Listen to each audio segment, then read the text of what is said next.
বেহুলা লক্ষিন্দার, অথবা ইতিহাসেও রয়েছে, গল্পে বইয়ে রয়েছে বেহুলা ও লক্ষিন্দারের কাহিনী। কিন্তু আসলে বেহুলা এবং লক্ষিন্দার যে ভেলায় ভেসে গিয়েছিল, সেই ভেলা ভাসতে ভাসতে যেখানে গিয়ে দাঁড়িয়েছিল, আমার পেটের ব্যথা হয়েছিল, তখন এসে কানস ছাড়িয়ে দিয়ে গেছিলাম, তারপর থেকে পেটের ব্যথা আমার ভালো। এটা মনসামঙ্গল কাব্যে আছে। এই পাশে কি রয়েছে, চাঁদ সদাগরের বাসা, গেছেন কি না? হ্যাঁ, তার পাশে কি আছে, বেহুলা লক্ষিন্দার বাসর ঘর আছে। আর আমাদের এই দিক দিয়ে কিছু নদী ছিল, এই যে এই নদী ভেলা এখানে নাকি ভাস, ওই যে কানুসকুয়া এখানেই সেটা। ভিতর আছে বাবা। এটা আপনি কি দেখছেন নাকি শুনছেন? আমাদের কালে আমরা দেখা ওরা বহু আমাদের 80 বছর বন্ধুরা, আমি পবিত্র মজুমদার আজকে আরও আরেকটি প্রেমের অমর কাহিনী শোনানোর জন্য ছুটে চলেছি বগুড়ার কাহালু উপজেলায়। বগুড়ার কাহালু উপজেলায় রয়েছে বেহুলা লক্ষিন্দরের অমর ভালোবাসার গল্প, যেখানে সেই বেহুলা আর লক্ষিন্দার ভেলায় ভাসতে ভাসতে যেখানে এসে সেই ভেলাটি দাঁড়িয়েছিল এবং যেখানে দাঁড়িয়ে সুস্থ করেছিল বেহুলা লক্ষিন্দারকে, সেখানে নিয়ে যাব। আপনারা অনেকেই হয়তো বা সিনেমা অথবা নাটকে অথবা মোবাইলে যে কোনো জায়গায় বেহুলা লক্ষিন্দার, অথবা ইতিহাসেও রয়েছে, গল্পে বইয়ে রয়েছে বেহুলা ও লক্ষিন্দারের কাহিনী। কিন্তু আসলে বেহুলা এবং লক্ষিন্দার যে ভেলায় ভেসে গিয়েছিল, সেই ভেলা ভাসতে ভাসতে যেখানে গিয়ে দাঁড়িয়েছিল এবং সেখানে দাঁড়িয়ে গাছের যে লতা পাতা এবং জড়িবুটি পিষে বেহুলা লক্ষিন্দারকে খাইয়েছিল, আসলে সেই জায়গাতে কিন্তু আমি আজকে আপনাদেরকে নিয়ে যাব। চলুন সেখানে গিয়ে আমরা একটু দেখে আসি। জি, এই সেই যে ভেলা এখানে নাকি ভাস, ওই যে কানুসকুয়া এখানেই সেটা। ভিতর আছে বাবা। এটা আপনি কি দেখছেন নাকি শুনছেন? আমাদের কালে আমরা দেখা ওরা বহু আমাদের 80 বছর বয়স হয়ে গেল। বাপিরা দাদাইরা করছে, আমার বাপিরা করছে, চাকরি করছে, এটি তার বেটা। এই ঘটনাটা তো সত্যি না? হ্যাঁ, এটা সত্যি। আরেকটা কথা, আপনার বয়স 80 বছর, 80 বছর বয়স হচ্ছে, কিন্তু সে আপনি দেখে কিন্তু বোঝা যাচ্ছে না। হয়তো বুঝতে মানে আপনি পারবেন এখন না, সুস্থই আছেন। হ্যাঁ, কথা ঠিক। আল্লাহর রহমতে মানুষের তাই কয়, খাতা কলম ধরে 80 বছর। আমরা কিন্তু সেই চাচার কাছ থেকে শুনলাম, এখানে নাকি চাচার ওনার বাবা এখানে চাকরি করছিল। আসলে এখানে নাকি কানস কুয়া আছে, যেই কুয়া থেকে মনে হয় জল অথবা অন্য কিছু উঠিয়ে ওনাকে খাওয়ানো হয়েছিল। আমরা কিন্তু সেখানে যাব। কোন দিক দিয়ে যাই ছোট ভাই? তোমাদের বাড়ি এটা? এখানে কি করতে আসছো? ও প্রাইভেট পড়তে আসছো? ওরা এখানে প্রাইভেট পড়তে আসছে। চাচি কই যাচ্ছেন? কোথায় কি করতে যাবেন? ও এখানে এখানে মেয়ে বিয়ে দিছেন? আস্তে আস্তে মনে হয় আমি একদম কাছে চলে আসছি। এখানে কিন্তু আসলে যোগীর ভবন সরকারি প্রাথমিক বিদ্যালয়। এই পাশে কিন্তু রাস্তার ডান পাশে একটা স্কুলও আছে। আর এই দিকে কিন্তু ওঠার সময় দেখেন যে অনেক খড়ের পালা, আর এই খড়ের পালা শুধুমাত্র আপনারা উত্তরবঙ্গে আসলে দেখতে পাবেন। উত্তরবঙ্গের বগুড়াতে প্রচুর পরিমাণে ধান এবং আলু চাষ হয়। সেই ধান গাছ থেকে মাড়াইয়ের পর এগুলো কিন্তু খ্যারের গাদাগুলো এরকম সুন্দর করে রাখা হয়েছে। ছোটো ভাই অর্পণকে সঙ্গে পেলাম, কারণ ও এখানে প্রাইভেট পড়তে আসছিল। ওকে সঙ্গে নিয়ে আমরা এখন যাচ্ছি সেখানে। তাহলে যাওয়া যাক, এখানে চলো যাই। অর্পণ চলো তো। কোথায়?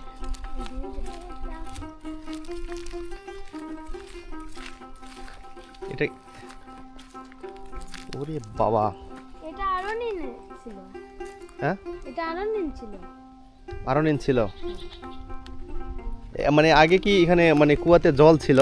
হ্যাঁ, কুয়াতে জল ছিল, কানট ছিল, বাবারা কয়।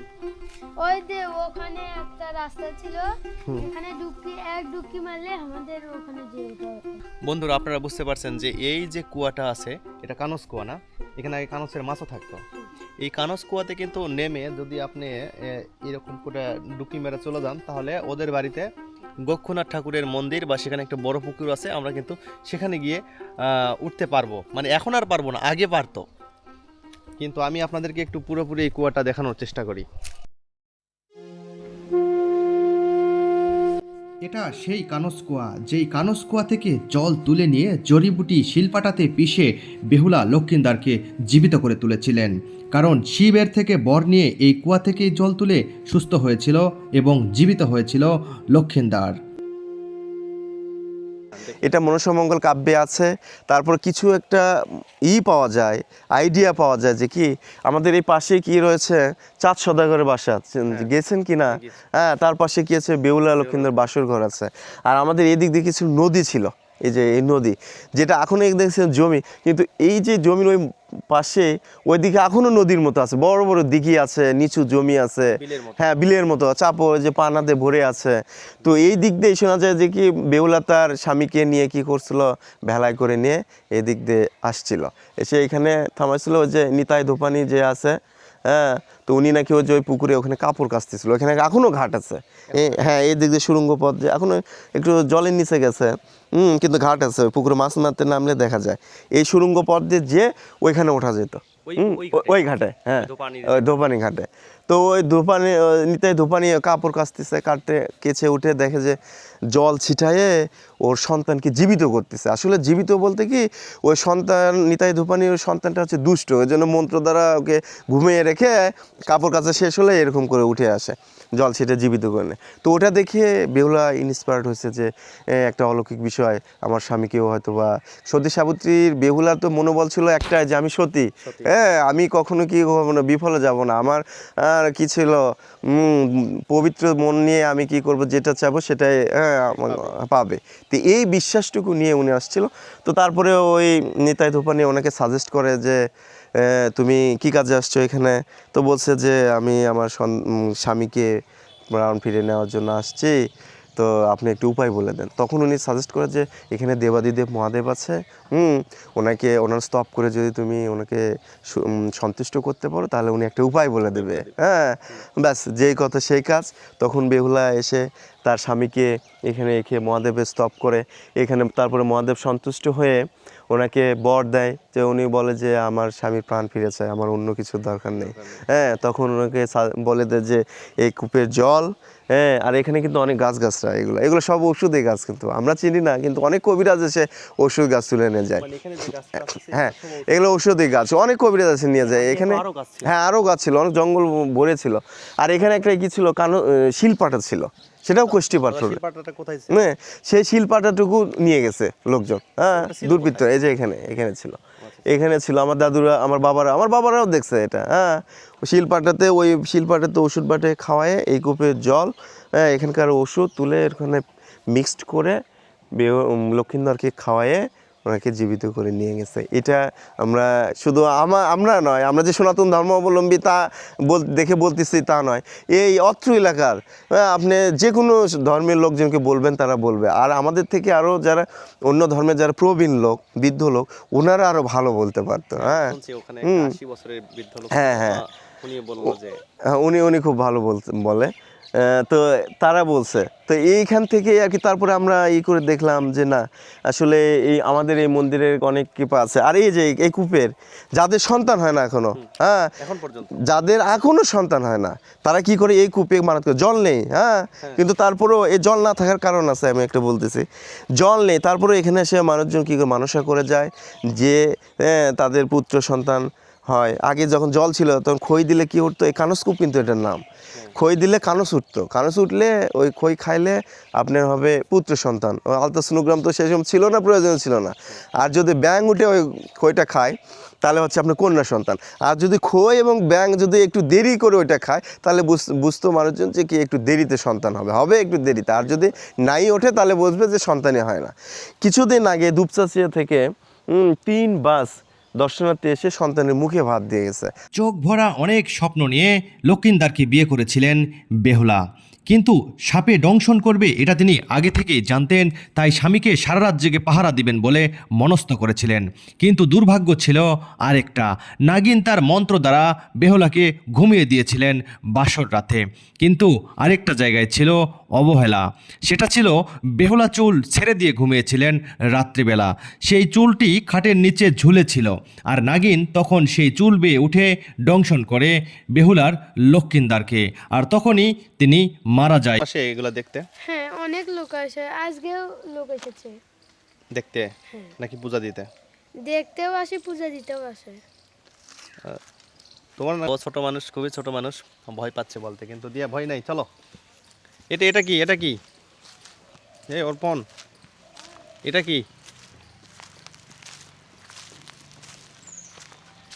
এটা আগে ছোট একটা কালী মন্দির ছিল। এটা কালী মন্দির ছিল, এই কালী মন্দিরটা এখন আর না এখন কালী মন্দির ওটা ওটা ওটা কালী মন্দির। এটা এটা শিব মন্দির। এখানে কিন্তু সেই স্থানটা অনেক সুন্দর করে সাজিয়ে গুছিয়ে রাখা হয়েছে। এখানে একটা মন্দির নির্মাণ করা হয়েছে, সেই মন্দিরে কিন্তু টাইলস লাগানো হয়েছে। আবার এই পাশে মন্দিরটাও যতটুকু সম্ভব তারা অনেক যত্ন সহকারে কিন্তু সংরক্ষণ করার চেষ্টা করতেছে। আমি কিন্তু আপনাদেরকে একটু দেখাই। এটা শিবলিঙ্গ। এটা শিবলিঙ্গ না, এটাই কিন্তু সেই শিবলিঙ্গ। এখানে বেহুলা লক্ষিন্দারের যখন তাদের আসছিল, তারপরে যখন ওনারা চলে গেছে, সেই ইতিহাসগুলো শেষ হয়ে গেছে। এরপরে কিন্তু ওনারা এখানে যখন সনাতন ধর্মাবলম্বীরা যখন এই শিবরাত্রি অথবা শিবের পূজা অর্চনা হয়, সেই সময় কিন্তু এখানে অনেক বড় সড়ে করেই মানে অনুষ্ঠান হয়, তাই না? অনুষ্ঠান হয় এখানে। এখানে কি আছে? শিবের মূর্তি আছে এখানে। আমরা একটু ভিতরে যাই, চলো। আমরা একটু ভিতরে আসলাম। এটা কিন্তু আসলে শিব মন্দির, দেখেন অনেক সুন্দর করে এই শিব মন্দিরটা ওনারা যত্ন করে রেখেছেন সনাতন ধর্মাবলম্বীর লোকজনেরা। তবে আরেকটি কথা না বললেই নয়, বেহুলা আর লক্ষিন্দার ত্রেতা যুগে এসেছিলেন এখানে।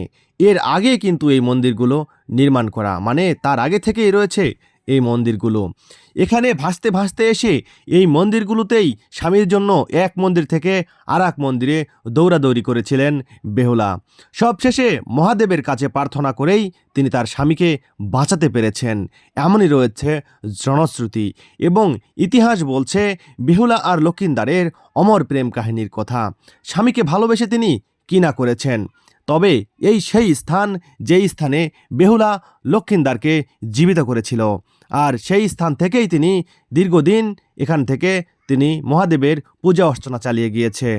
আজও সেই স্থানগুলো অমর হয়ে রয়েছে। এখনও রয়েছে সেই অক্ষত জায়গাগুলো। যুগের পর যুগ, বছরের পর বছর, দিনের পর দিন চলে গিয়েছে, কিন্তু আজও এই স্থাপনাগুলো অমর হয়ে রয়েছে, রয়েছে কালের সাক্ষী হয়ে। রয়েছে সেই প্রাচীন কুয়া, তবে আগের মতো আর কুয়াতে জল নেই।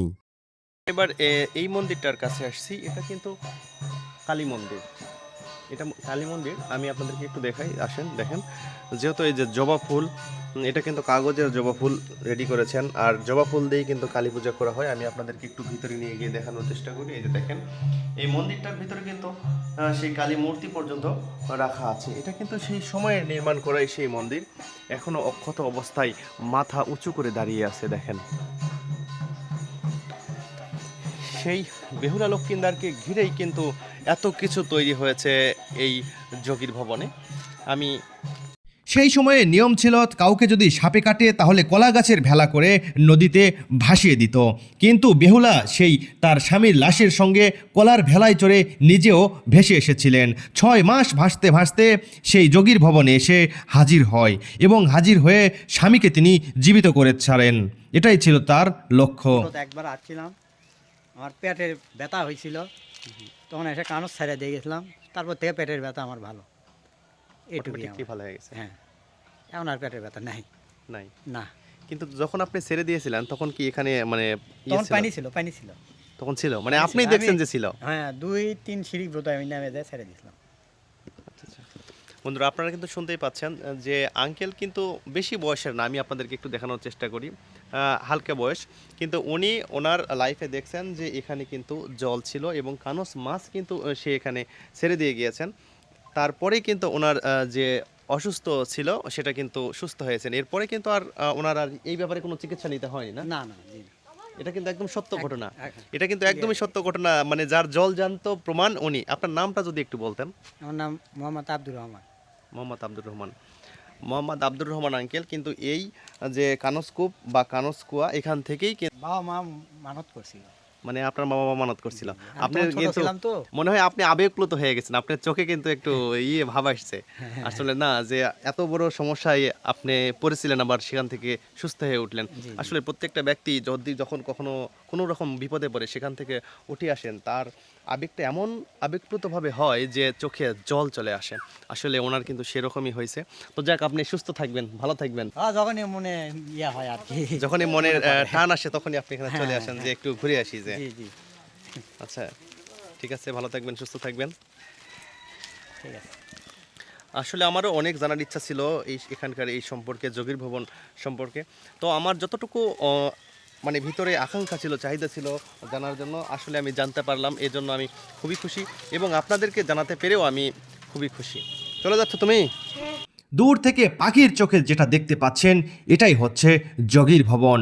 আর এই যোগীর ভবনে এসেই কিন্তু জীবিত করেছিল লক্ষিন্দারকে বেহুলা। এখন শুধু কালের পরিবর্তনে সেটা শুধু ইতিহাসের সাক্ষী হয়েই রয়েছে। শুক্রবারে আসলে কিন্তু সবাই প্রসাদ পাবে না? আপনারা যদি শুক্রবারে আসেন এই যোগীর ভবনে মন্দিরে, তাহলে কিন্তু এই মাসিমা আছে, বাদল দাদার মা, আপনাদেরকে এই প্রসাদ দেবে। এই প্রসাদ দেখতেই পাচ্ছেন, কি সুন্দর প্রসাদ। ফল, তারপর খিচুড়ি, তারপরে সবজি। মানে আপনাদের ভালো লেগে থাকে অবশ্যই আসবেন। আর সনাতন ধর্মাবলম্বীরা তো অবশ্যই এখানে আসে, আশেপাশের লোকজনের আসে মাসিমা, তাই না? অনেক দূর দূরান্ত থেকে আসে।